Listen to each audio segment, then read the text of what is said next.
ስሜ የምስራች ምስጋና ይባላል። የመጣሁት ከ02 ቀበሌ ቀጠና 11 ነው። ሻደይ በጉጉት የምንጠብቀው ባህላችን ነው። ስለዚህ ሻደይ ስለመጣ በጣም ደስ ብሎናል። የሻደይ ጠቀሜታው ለኛ በተለይ ለዋግ መገለጫችን ነው። ዋግ የሚጠራበት እንግዲህ ጥምቀትን በጎንደር ዋግን በሻደይ ነው የሚባለው። ስለዚህ ይሄ የተባለ ደግሞ እኛ ባህላችንን በምንም አሁን በሚመጡ በዘመናዊ ነገር ባህላችን መበረዝ አንፈልግም። ስለዚህ እኛ ደግሞ ሻደይ ከእናቶቻችን ነው የተማርነው። እናቶቻችን ሻደይ ይጫወታሉ፣ እኛ ከነሱ ተምረን እንጫወታለን። ከኛ ደግሞ የኛ ታናሾች ይጫወታሉ። ስለዚህ እንግዲህ እኛ ሻደይ በጣም ደስ በሚል ሁኔታ ይከበራል ብለናል እና ከብረዋለንም ጭምር ከእናቶቻችን የወረስነው ባህል አለ። ይሄንን ባህል ላለመርሳት እኛ ደግሞ እንግዲህ ይኸው በምታዩት ቀሚስ አምሮብን ብለናል። የቀረኛው እኔ ጉትቻ አድርጌያለሁ፣ ዱከት ጥምዙ ጋር አድርጌያለሁ። የቀረኝ እዚህ የሚደረግ ዛጎል አለን፣ ዛጎልና ጫማ ነው የሚቀረን። ስለዚህ እንደዚህ አድርገን አምሮብን ደምቀን ሻደይ ልናሳልፍ ዝግጁ ነን።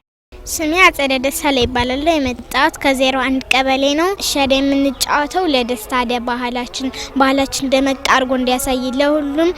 ዋግምራ ሰቆጣ ብዙ ድምቀት አለው። ዋግምራ ሰቆጣ እህቶች አሉና ወንድሞች አሉና ከነሱ ጋር እንዴት አንጫወት እንዲሉ ፍላጎት አለን። ሻደይ ደግሞ ለኛ ደስታችን ነው። ከትልቆች ጨዋታ ያያየን፣ ከህፃናት ጨዋታ ያያየን፣ ከነሱ ያያየን ጨዋታን ነው።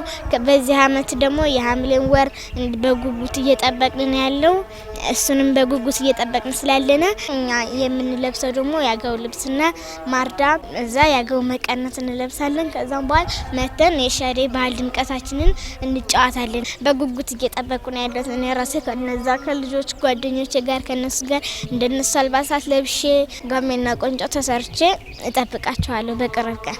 እናቶች አሁን ሻደይ ስንጫወት በቃ ተጓሳጉሰን ነው ኑ እንጫወት። እኛ ካልተጫወትነ ልጆቻችን በየት ነው የሚያዩት? ልጆቻችን መጥተው እንዲጫወቱ እኛ ስንጫወት ነው። እና አሁን እናቶች እየተወቱ የቀዘቀዙ ስለሆነ እኛ ደግሞ አንቀዝቅስ፣ ባህላችን ነው። ባህል መቅረት የለበትም።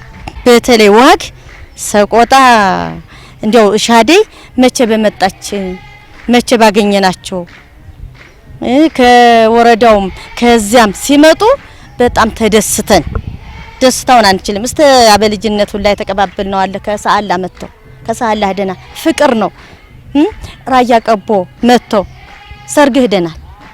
ምን ነው በዚህ ባሸንዳ ተለማምደን ነው አንድነት እና ሻደይ ቆንጆ ነው። አለባበስ በቃ ሱሪ ያገቡም ቢያሉ ሱሪ አታጉ። የሀገራችን ባህል ቀሚስ አለ። ጸጉራችሁን ተሰሩ፣ ጸጉራችሁን ወደ ላይ አታርጉ፣ ጸጉር ወደ ታች ተሰሩ። አልባሶ ግጫ ጋሜና ቁንጮ፣ በተለይ ደግሞ ጋሜና ቁንጮ ነው። እኔ አሁን ጋሜና ቁንጮ እናቱኛ እንጂ ጋሜና ቁንጮ ብሰራ ደስ ይለኛል።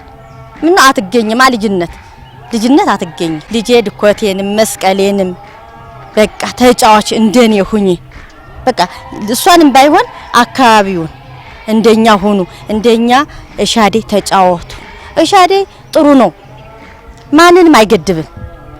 በቃ አመሸሽ አላመሸሽ ዘለልሽ አይባልም። ፊት እኮ ወታባሽ ሄደሽ እየተባልን ተጨቆነን ነው የነበርነው። ተጨቆነን የት ነው ሄድሽ?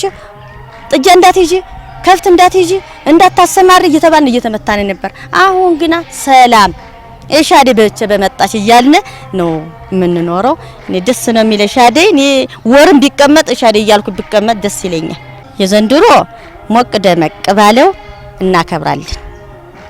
በተለይ የወረዳው ከዚህ መጥቶ የትም የዚያም ሳንባባል በአንድ ማክበራችን እኔ ዋግምራ እኔ ደስ ነው የሚለኝ። በሻደይ 2018ን ለማክበር አጠቃላይ ዝግጅታችን ጨርሰን ወደ መጨረሻው ሰዓት እንገኛለን።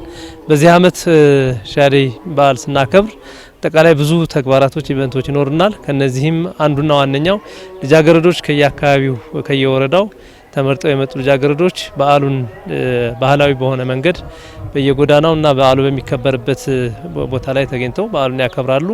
ከዛ በተረፈ በበዓሉ የመጀመሪያ ጊዜ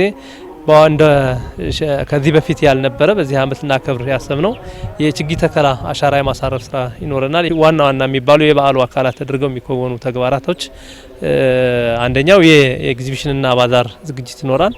ይሄ እንግዲህ የኤግዚቢሽንና ባዛር ፕሮግራም ምን ጠቀሜታ አለው ብለን ስናይ ከዚህ በፊት በተደጋጋሚ የሚደረግ ነው። አሁን በተለይ ደግሞ ከገበያ እጥረትና ከትራንስፖርት ችግር ጋር ከጸጥታ ሁኔታው ጋር በተያያዘ ብዙ ችግሮችን እንፈታበታለን ብለን እናስባለን። የመጀመሪያው ለአካባቢው ማህበረሰብ ለከተማው ህዝብ ከሌላ አካባቢ ያሉ የንግድ የኢንዱስትሪ ውጤቶችን የፋብሪካ ውጤቶችን ለአካባቢው ማህበረሰብ ማቅረብ የምንችልበት ሁኔታ ስለሚኖር የንግድ ተቋሙና የንግድ ዘርፍ አካላት የሚባሉ ዋና የሚያስተባብሩት ሲሆን ከዛ በተረፈ የኑሮ ውድነቱን ከማቃለሉ ባሻገር የአካባቢያችን የኢደ ጥበብ ምርቶች የአካባቢያችን ምርቶች በተለይ ደግሞ የዋግ ማርና ጠጅ ለሚታደሙ እንግዶች የምናቀርብበት የምናሳይበት እድል ይፈጥራል ብለን እናስባለን። ከዛ በተረፈ በየአመቱ የሚደረግ የዋግን ባህል፣ ቋንቋ፣ ታሪክ እና የዋግን ጸጋዎች ለሚመጡ ተጋባዥ እንግዶች የምናቀርብበት የፓናል ውይይት ወይም የጥናታዊ ጽሁፍ አውደ ጥናት ይኖርናል ማለት ነው። በዚህ አውደ ጥናት የምናተርፋቸው ይኖራሉ። አንደኛ ዋግን ለማልማት የሚፈልጉ አካላት ዋግ ላይ ምን ጸጋ ለሚለው የምናስተዋውቅበት ይሆናል።